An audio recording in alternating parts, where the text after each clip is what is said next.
Good morning, good afternoon, good evening, and good night. Welcome to the Fly With Us podcast.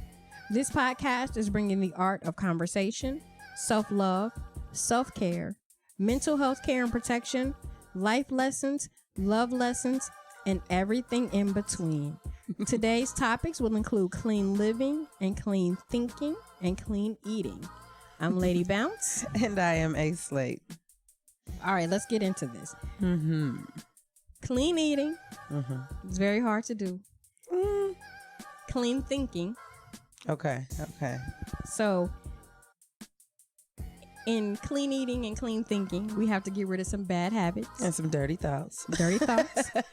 And bad habits, my own definition, is anything that is detrimental to your mental and physical health. Yeah, I like that definition, Nikki. I like that. So let's get in here. All right. So you recently gave up some vices, as we'll call them. Oh, yes, we'll call them vices. You gave up meat. Yeah. You gave up meat. sugar. I gave up sugar. You gave up alcohol. I gave up alcohol. Uh-huh. It was loaded with sugar. Loaded with sugar. Loaded with sugar. I've heard that. I have heard that. Yeah. So you gave up those things, those vices, if you will. I'm still working at giving up smoking. Yeah. One day at a time. Yeah. Right? One day at a time. Yeah. I made it 15 days. 15 days. That's to be celebrated. Yeah. Yeah, it's a part of first loving myself right here. Pat myself on the back for those 15 days. Absolutely. You have to celebrate the small victories, because if you don't celebrate the small victories, when those big victories come, you're not going to know what to do because you've never celebrated. Exactly. So every day, every hour that you go without a cigarette is to be applauded. It's hard because they are addictive, and they make them addictive on purpose. Yeah, and sometimes our thoughts can, I won't say with the cigarettes, but like as far as that me, I've discovered that I was more addicted to texture and the feeling of being full. Because I was like, oh, I'm going to starve if I don't eat meat. I'm going to starve. I'm going to be starving. I'm going to be hungry. I'm going to lose a ton of weight. This is going to happen and all these other things. And that wasn't at all the case. That wasn't the case. I feel lighter. I was always hungry all the time anyway. I stay hungry, as Coach O says, stay hungry and never thirsty. Yeah, and then the sugar I was eating, I guess I substituted in some sense. Like for cigarettes, I was eating cookies. When I let go of the alcohol, I went to sweets. I went to sugar. So I was eating cookies, but it had got to a point where I just got comfortable with them things. They was my best friend, especially at McDonald's. When they give you a baker's dozen, you get 13 warm, soft chocolate chip cookies. Come on, now I was eating 13 a day. Like Grandma used to make. 13 a day. If Grandma's made cookies anymore. Oh, man. Yeah, because I do not bake. Sorry, grandbabies. I love you. But we can go somewhere and get you some cookies. Yeah, so I don't bake. But yeah, so that was some of the things that I gave up. So you gave up those things, and you said you feel better. Have you replaced those things? Do you feel like you're missing something by not having those things? I'd be lying if I said I didn't miss them cookies. Yeah, I miss them cookies. But my reasoning... I want a cookie right now. Girl Scouts is everywhere right now. They got some Samoas. Peddling they crack on every corner. I need them. No, but yeah. For example, some of the reasoning behind giving these things up was to improve my thinking, to improve my way of living, to better myself. So I don't miss at all drinking. I don't miss alcohol. I get high on other things. I get high on conversing. I get always high on poetry. Right. Yes, Lady Bounce. You want to talk to me? I want to talk to you. So, I mean, I get that high, that buzz in other ways now. And quitting that it was making my thinking cloudy. You know, it was distorting things. And in some ways I feel, even with the meat, the food choices that I was choosing, I felt heavy. I felt tired. I think that caused some mental blockage. I wasn't clear. I feel clearer Okay. I feel clearer when I'm eating living things. I feel more alive when I'm in tune and present. So I substituted all that stuff with life, with living, with more life. So yeah. That's what I did. With more life. So I gave up when I met my husband. I actually didn't eat pork because my dad got high blood pressure when I was in the 7th grade. It was a very traumatic experience because with him being diagnosed with high blood pressure, that was instantly the end of the pork in my house. Wow, that's beautiful. No, it wasn't. My mom brought my dad home from that doctor's appointment, and she took a grocery bag out the drawer because you know black people save bags. Oh yeah. So she took this bag and she went through the refrigerator and she threw it all away. I love her. So she threw away the bologna and the hot dogs. And I really used to like Queen City garlic bologna. Yes. And she threw out the sausage. And as children, we don't understand. You sound like you was devastated. I was. We were all devastated because we were like, and my brother was very outspoken, disrespectful at times, if you will, and he was like, well, just because he got high blood pressure, why that mean we all gotta stop? I mean, but hey, that's a valid point. So my mom said, no, I'm making a decision that we're going to get healthier as a family and there will be no more pork. And I was like, okay, I like cool. it. I like it. So I went through, years and years of not having pork. Didn't really miss it because we replaced it with other things. When I met my husband, he didn't eat chicken, pork, or beef. And I thought to myself, how do you live? Okay. You don't eat chicken? Okay. What you mean? See, my mama eats chicken for breakfast, so chicken was like, that just was the thing. That was the thing. See what I'm saying? So I could imagine. And I'm like, don't you miss it? And he was like, nah, not really. Okay, well, I do miss chicken. Now that you said I miss chicken with the bone, not no kind of boneless chicken. The only thing that I truly miss about not eating beef or pork, and this is so shallow, is I miss gummy candy. Okay. Like gummy worms, gummy bears. The sour bright crawlers. Okay. Because they're made with gelatin. And for those that don't know, gelatin is a byproduct of pork. Come on now. So that means marshmallows, Pop-Tarts, because Pop-Tarts are filled with gelatin because gelatin is cheaper than actual fruit. So they lie on you on the package when they say made with real fruit and gelatin. Gelatin is a cheaper fruit substitute. So I miss gummy candy and I miss chili dogs. Like from Skyline or Gold Star. Now, which one of them got that cinnamon taste? One of them tastes like a cinnamon in their sauce. I hated that. I think it was Skyline. It might be Skyline. That's the one from Cincinnati. But you miss those little bitty hot dogs. Yeah, I make them turkey hot dogs with turkey chili with onions and mushrooms. I make them now in the same way I did when I got them from those restaurants. But it's still not the same. Yeah.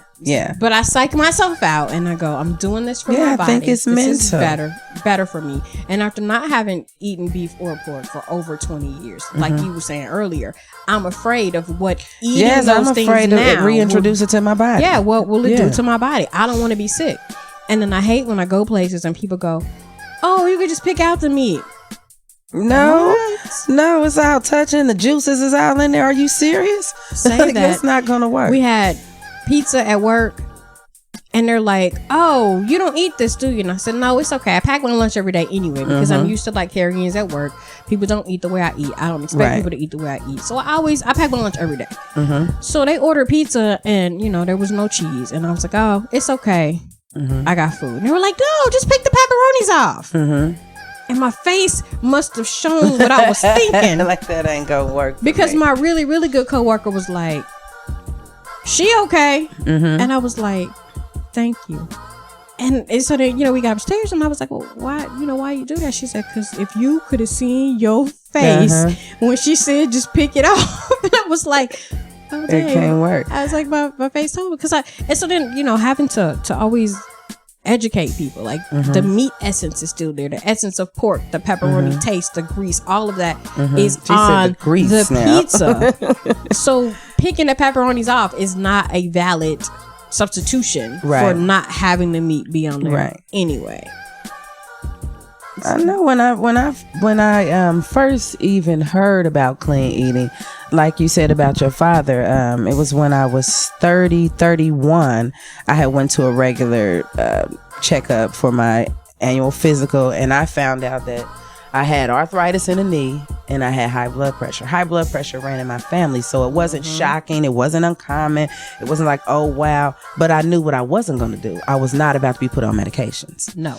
I was not about to do that. So I was like, what can I do? And they gave me the option. One of the options was to change my diet and begin exercising. So that's when I started working out. I started eating clean. I didn't eat processed foods. I didn't eat fried foods. I didn't take sugar in. I worked out, and I will say it, I worked out religiously. And it did solve my blood pressure problem. And I did retrain my mind to where this was the food that I accepted. Now, I did eat meat, but I ate lean meat. Like I ate chicken breast, and I would eat fish and things like that.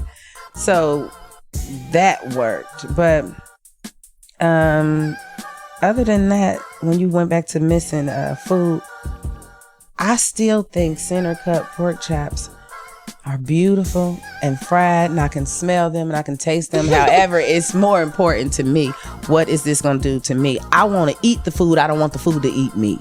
Right. So that's where I'm at. Well, and and I won't go into gory details, but being the science nerd that I once was, I did this science experiment where you put the pork chop in the sink and you pour bleach on it and you watch what happens. Did worms come out of it like on Facebook? Absolutely. I can't take this. And they were live and squiggling down my garbage disposal, and my mom is like, you better clean all of that mess out of my sink. I'm gonna have to try this for myself. I'm gonna have to see it for myself. And I've heard you could do it with Coca-Cola too. Yeah, that's the way it's shown on Facebook. Because Coke is real strong. Which is another thing we talk about, since we're talking about clean eating and clean drinking now. Drinking. We'll talk about drinking. If Coca-Cola can bring that out of pork, and then is it Coca-Cola or Pepsi can clean acid? It's Coke and Pepsi stuff off the battery. Imagine what it's doing in your body. I know. So when we're thinking clear and clean, these things, you got to be mindful of what you're putting in your body, you know? Well, you and I talked about we talk about so much stuff. But, we talked about Jay's song, and he's got that song called Parasites. And he's got Dr. Be Serious at the end of the song. And in the song he talks about the parasite asparagus, and this parasite craves sugar. So it says, he says in the song, he says you eat sugar to feed this parasite, and people who are hooked on sugar could easily be hooked on cocaine. I was like, that is so powerful. I have witnessed people coming down from crack, the effects of crack addiction, and they immediately, the person or the people that I have seen do it, immediately went to Little Debbie's that were around, and they would eat them. I know from personal experience, when I quit drinking, one thing I craved in abundance was sweet things, sugary things, right? Fizzy pops and things like that. I craved that sugar, so I can kind of see that. So you crave those things. How did you make yourself not crave them, or how did you fight the craving? How do you combat that? Again, I crave living more, but for cookies, oh man, why do we keep doing this? It's torture. No, I'm working now to use the right sweet choices. Like for me, bananas are extremely sweet to me when you pick them right. Bananas are extremely sweet, and that's my fix. When I was working out, I would do like a rice cake with peanut butter on it. Peanut butter would work. Peanut butter would work on celery. Peanut butter worked with apples. Peanut butter would feed that craving for sugar. It worked for me. So. And peanut butter is a good protein, as they say. When I tell people that I don't eat beef or pork, the first thing they say is, "You don't eat beef. Where do you get your protein?" Come on now, we got all these nuts, these wonderful, beautiful nuts. We can eat plenty of seeds and beans. We got beans. We got eggs. I mean, it's plenty. So of I often respond, depending on who it is. I'll give a real response and say, well, I replace it with other things. And there's always, if all else fails, there's protein shakes. And sometimes I get a little snarky.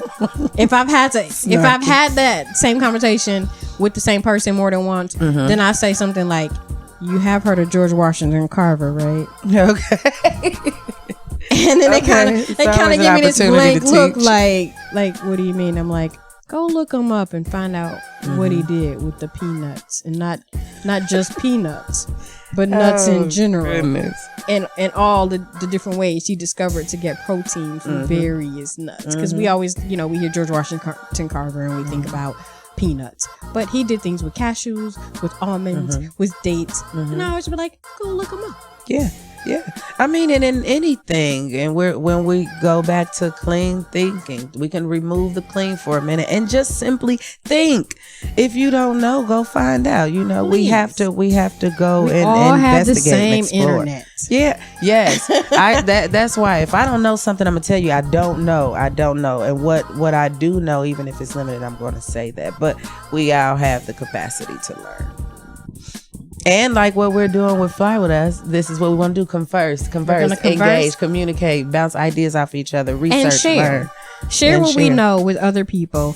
We have saved you the time to go to research, because we have done the research. I mean, and when you thinking about when I'm sitting here saying, what are you putting in your body when we go to clean thinking? What are you listening to every day?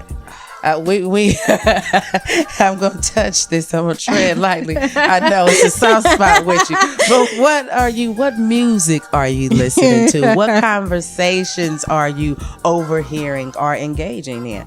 What are you feeding your mind?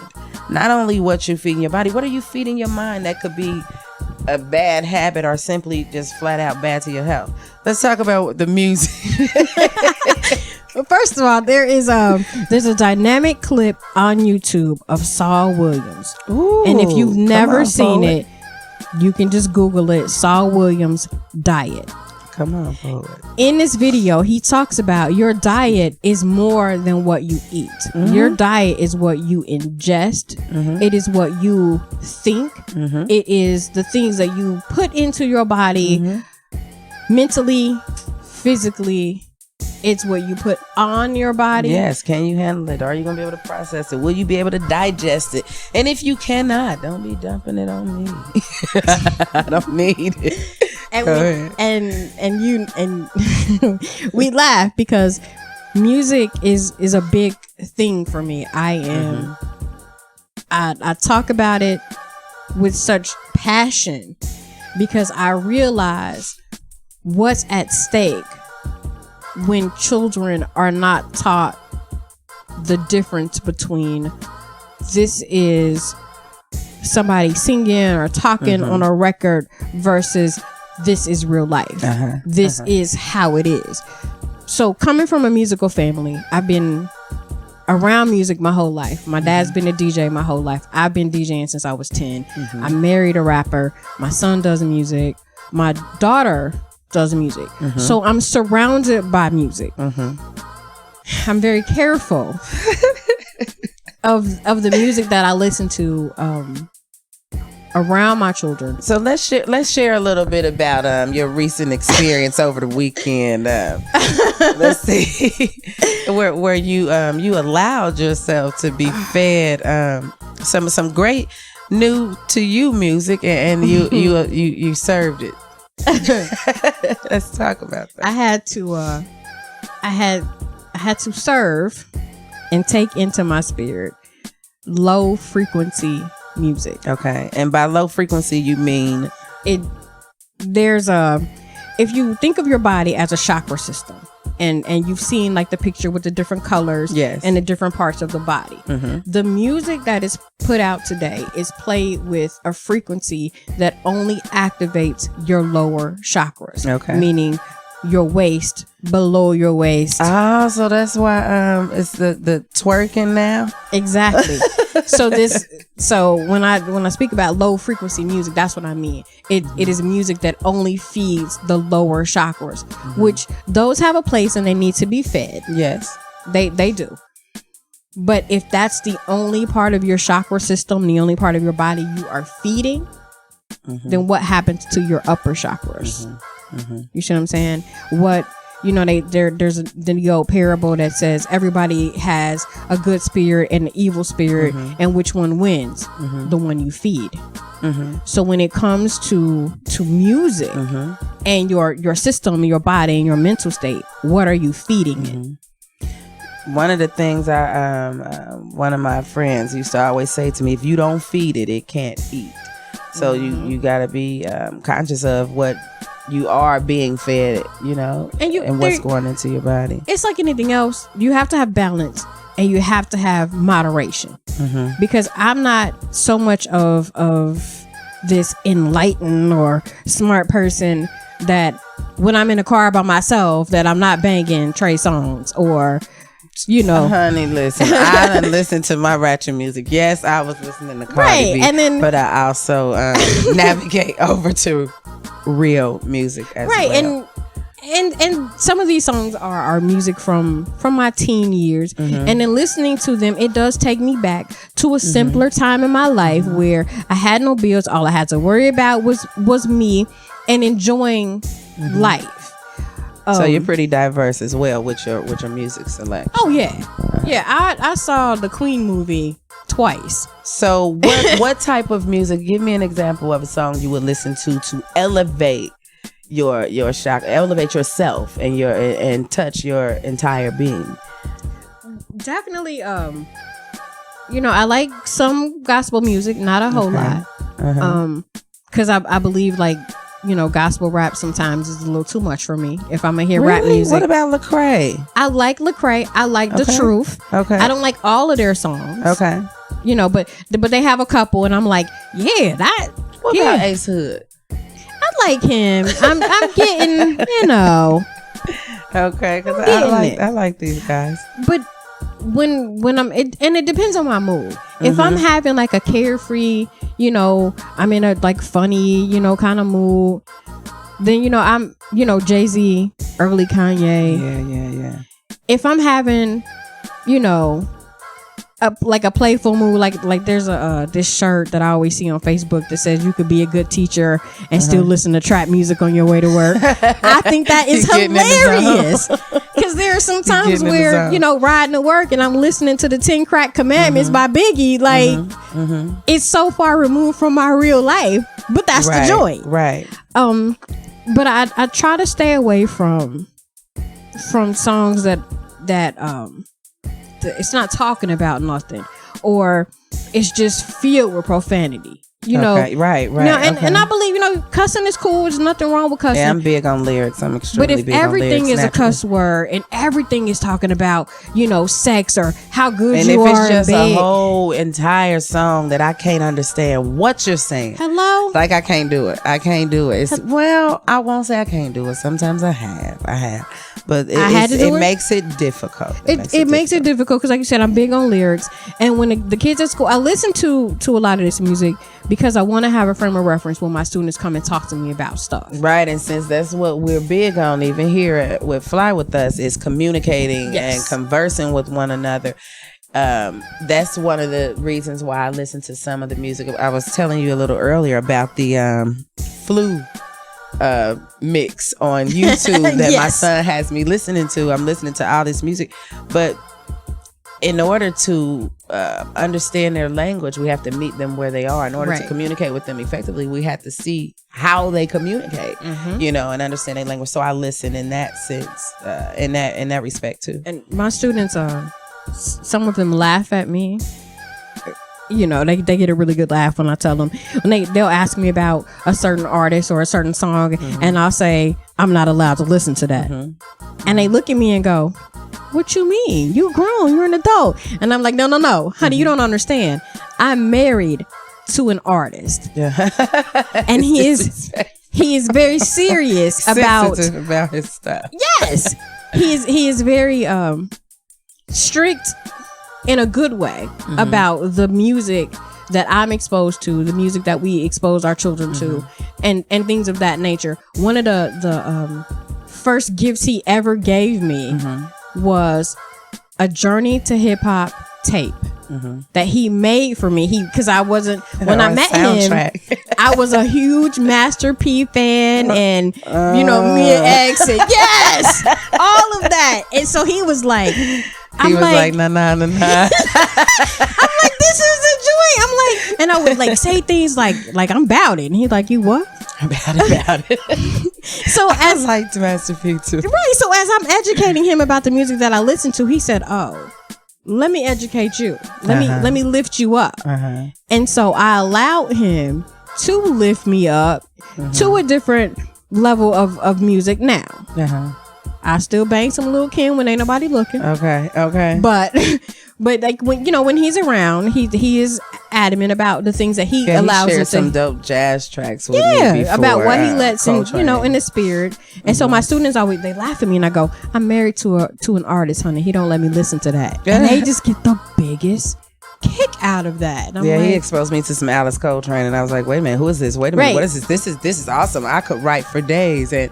And speaking of writing and the kids and what we listen to and what we let them know, as a poet, when I'm in the workshop, and we're in the Right Life Village, and we're going through, when I first show them some of my books, I say, well, who listens to Jill Scott? And they looking at me like, who's that? Right. So then I'm like, have you ever heard of Nikki Giovanni? And they like, looking at me like, who is it? They say, how many of you know Tupac? Everybody knows Tupac. Everybody knows great. Tupac. Well, they're also all poets. So then, they're like, what? You know. So yeah, we have to kind of meet them where they are. But it's interesting seeing. And it makes a great opportunity, as we listen to what they listen to and we meet them where they are. It gives us a great opportunity to expose them to other genres of music, maybe even other artists that they never thought of. Like, oh, you like Tupac. Tupac was influenced by Nas. And if you like Nas, he was inspired by the Cold Crush Brothers. Or if you like them, and then you're able to trace it back. They're all big Beyonce fans, and I'm like, do you know who Diana Ross is? Okay. Like, do you know this who is the where this came Supremes from. are? Okay, this is where this came from. So once you're able to do that, you show them where it comes from, and it also lets them know there's nothing new under the sun, baby. Okay. Nothing at all. Because they think everything is you just old. Yeah, you just old. You don't know nothing. You old. You old. You just old. You don't know. But then you can also, if you dig a little bit deeper and get a little bit more inside, you go in there and you can see where their thought process is. Because I know some of the music that I heard from my son, and I'll talk about their eating really quick. People think like these kids just don't eat. My kids eat to live. They don't live to eat. They actually eat portion-sized meals. And I've tried to get them to eat more. Like, you're so skinny, you need to eat more. They like, why? Right, I'm good. Like, I'm fine, and that's great. That's great. I accept that, and I understand. Like, okay, but like some of the music they listen to is very sad and downtrodden. Some of the rap that they listen to, and I'm like, this person is just full of despair. They hopeless. How are you listening to this? He was like, you have to actually listen to it. If you actually listen to it, they're finding their own way out and in. Sure, the whole song was sad. One of them, the kid that he just wanted to die. He just wanted to die. And they were even playing this on the radio. Oh yeah, I know the song you're talking about. I'm like, this is terrible. And then at the end, he kind of said, I don't want to die. I was like, well, wait. How many people actually make it to the end? Like, right. But then you kind of think, what are we putting in? What are we putting in? And how do we turn it around? So we expose them to something else. Yep. So yeah. So when it comes to even ourselves, we do, part of it, the reason for our podcast is to get this other information out and show people different ways of thinking and clearing thoughts, clearing bodies, which is why we have a mindfulness minute. Mindfulness minutes. So with our mindfulness minute today, we're going to talk a little bit more about mental muscle, eating more lean protein. Proteins, which are made up of amino acids, work within the body as primary building blocks for all tissues and cells, including your muscles. Their secondary function is to provide energy after your carbohydrate resources have been depleted, thereby boosting your metabolism. I know we all could use that. 1 gram of protein equals 4 calories, and it can be found in meat, fish, eggs, dairy, and beans and peas. A study published in the American Journal of Clinical Nutrition found that when people ate more protein and cut down on fat, they reduced their calorie intake by 441 calories a day. In fact, experts think that eating protein actually enhances the effect of leptin, a hormone that helps the body feel full. When you choose protein, reach for the healthier choices such as fish, skinless chicken, lean pork, tofu, I'm not a fan, nuts, beans, eggs, and low-fat dairy products, with the occasional lean red meat if you must have it. So, for our self-care, take a mental vacation. Baby, listen. How do I do that? You can, for instant relaxation, try imagery and visualization. This is how you get things to manifest. If you don't know how to get away from that table, put those 13 cookies to the side. If you don't want to get rid of that pork chop, I tell you what, sit down at the table and imagine yourself eating something different. Smell it, feel it, taste it, allow that to manifest. Feeling stressed, feeling anxious, feeling hopeless, go on vacation. No, don't leave your desk and head to the airport. Stay at your desk. Close your eyes, relax, breathe, and use your imagination to visualize the place you would most like to be. Bring it to you. You remember your imagination, don't you? It was that thing that as a child allowed you to fly like a bird, stomp like an elephant, bark like a dog, save the world from disaster, go on a safari, jump from an airplane with your parachute, visit a land made entirely out of candy, and do it all in one day. Wasn't that fun? Your imagination is still in your head, even if it's grown a little rusty from disuse. Consider it personal time to recharge. It's fun, and it's also an excellent way to manage the stress that comes your way. After all, isn't that what healthy vacations are for? Wow. That was incredible. I think I take a mental vacation every day. Often, several times. I do it a couple times a day at work. And I've gotten better. You know, we post every day on our Facebook page a self-care assignment for the day. Those self-care assignments usually come from things that we're going through. Okay. So last week, the self-care assignment was to eat lunch and not work through your lunch. And I tell you what, that was the hardest thing for me to do. I shut my door, I turned off my lights, and I ate my lunch and listened to music. I closed my computer and I actually ate. And you wanted to work. And it was very hard to just concentrate on eating, but I tell you what happened. My food tasted different. Okay. When I finished eating, I felt full. Like usually about halfway through, I actually was feeling full. When normally when I'm having, you were actually taking time to enjoy your meal. So during my lunch break, I did go on a mental vacation. I closed my eyes, and I have a window right in my room. So I looked out the window and I just stared off into the abyss. And then I looked up and I'm like, oh, my lunch is over. I got kids at my door. It was the kids knocking at my door that like brought me back to reality. So those mental vacations are incredible. Like I'm telling you, that was like probably the best lunch I've ever had. See, and I look at the mental vacation as it's a time to manifest something, to allow something to manifest, and things we're going through. Most people know what I'm going through with my son, and I'm fine with that. How can I walk around? Not fine with that, but how can I walk around still smiling, still laughing? Because what I hold in my mind's eye, and what I see, and what I feel, and what I'm experiencing is his homecoming to me, coming on home with his son, coming home with his family, doing what he needs to do, and being as great as he is, and you know, becoming who he should be. So yeah, that was your mindfulness minute and your moment of self-care. But we all know this would not be Fly With Us if we do not enjoy, listen, partake in, and clear our minds for Lady Bounce's brain science. I feel like I need an intro song. Like you should make me like a theme song just for the brain science. We're gonna have to ask Pickett to go ahead and mix that up. Oh, I like that. Brain science. All right. So this list is very long. So I'm gonna tell you right now, the whole list will be posted on our Facebook page. As when this episode is posted. So, brain foods for healthy mind, memory, and clear thinking. You may have witnessed the short-term effects of food on your brain. A sugar rush after too much candy, or a mental fog from hunger. But what we eat also affects us in the long term. As you know, poor diets lead to a host of medical conditions. Obesity, high blood pressure, you name it. And certain cancers.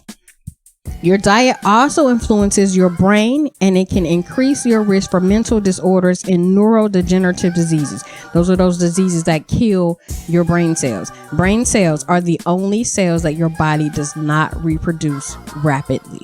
It takes years to repair brain cells once they're lost. That's why you have so many. Some of the most effective remedies that help clear the mental fuzz and pep up one's energy include eating brain food. So here are some brain foods. Yum, yum. Give us some. Come on, give you some. Turkey and chicken contain the sleep-inducing tryptophan. That's why after Thanksgiving dinner you feel sleepy and you feel sluggish, because there's a chemical in that turkey that makes you sleepy. I thought they called it something else. It's some kind of itis, but let's go ahead. Well, it is. Well, that's what causes the itis. So if you add turkey and chicken to your soup, add kale and other fresh organic in-season vegetables in your chicken soup, it gives it greater flavor and a healing punch, also known as Jewish penicillin. I like that. That's new. I like that too. I never heard that before until I started looking this up. So steamed vegetables and sauteed vegetables. If you guys ever heard the Dead Prez song, and he said, careful how you season and prepare your food. You don't want to lose vitamins and minerals. So how you prepare your food is just as important as the food you are eating. Right. If you are lactose intolerant and certain dairies bother your stomach, this suggests using goat dairy, goat cheese, goat milk, almond milk. It's too sweet for me though, but soy milk. I didn't like cashew milk. I tried it. I didn't like it. I have to take a calcium supplement. I'm just not down with milk. It's not for me. It's not for me. All right. So honey, in addition to soothing your sore throat, honey is surprisingly effective at relaxing both your mind and your body. Unprocessed organic oatmeal is not only a superfood, but it's super nutritious. It's got complex carbohydrates, which are good for your mind and your body. Bananas, which you said you like. Bananas are your go-to food for potassium and magnesium. Come on. And they offer muscle relaxants as well. And they good in your pancake batter too. And your pancakes are good. So last but not least, my favorite on this list, chamomile tea. It's not only a relaxer that helps lower the brain's anxiety response, but also a powerful soporific that is more effective, safer, and healthier than sleeping pills. Drinking chamomile tea also reduces the pain of shingles, migraines, muscle spasms, especially when you combine it with ginger, honey, and lemon. It's a mighty digestive aid. Oh, wow.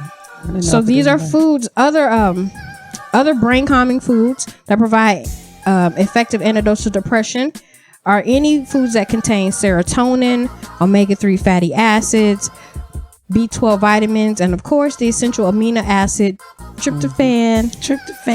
So this whole list, like I said, is going to be posted on our Facebook page, and you can read all about the brain foods and how to prepare them and how to get them together.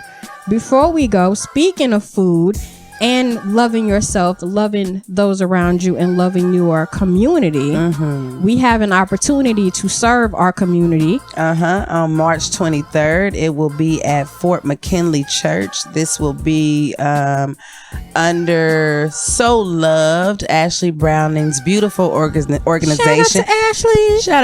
Shout out. And it is #, lunch bag. So #, lunch bag. If you'd like to make a donation, you can hit Ashley up on Facebook or look for So Love and make a donation. You can come down and support. And yeah. So from 10 to 12 at Fort McKinley Church, they can March come and join us. March 23rd. They can join us. If you'd like to meet us in person, we will be there. We will be there. Doing our part to support our community. And if you've never been to one, it is one of the greatest experiences ever. You make lunches. There's a station for making lunches. There's a station for packing the bags. There's even a station for writing happy, uplifting, positive quotes on the lunch bag. On the bag. Handwritten messages of love. Yes. And then those lunches are delivered to various places throughout the city where people who are homeless or considered homeless tend to gather. So there's a way that everybody can jump in and participate. You can help pack the lunch. You can make a monetary donation. You can write a message of love on there. You can deliver. So much you can do. Just get out, join in, volunteer. We hope to see you. We hope to see you. So as always, you can find us on SoundCloud and Facebook. You can email us at flywithusla@gmail.com. If you've seen our shirts, if you watch this on YouTube, we have to shout out Picket Fence for our awesome shirts, and Juan Adams and Whitney Marie for the artwork on our shirts. Yes. It's amazing. So I love my shirt. You love your shirt. My shirt. I love me. I love you. First, love you. Love yourself. We will see you next week. Peace. Peace.